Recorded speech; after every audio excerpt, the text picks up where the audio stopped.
Welcome back to my channel. Ready to turn basic shapes into a 3D Rubik's Cube? Let's jump into Adobe Illustrator and create something awesome. Draw a polygon.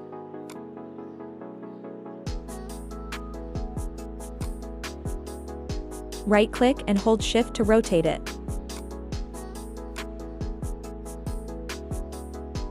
Right-click and hold Shift to duplicate it.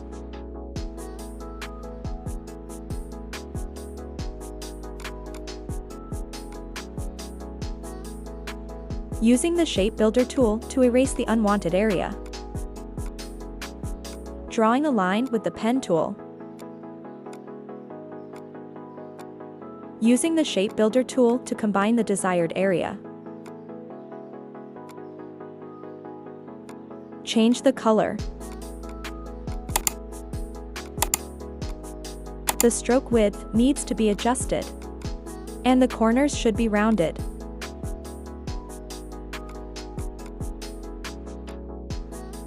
Copy it, follow the steps, and you'll have your 3D Rubik Cube. Before we say goodbye, I want to hear from you. Drop your thoughts or questions in the comments below. Have you tried creating your own designs? And while you're at it, check out my other design tutorials for more awesome tips and tricks. Thanks for watching, and I can't wait to see what you create. Share your designs on Instagram, link in description. See you next time.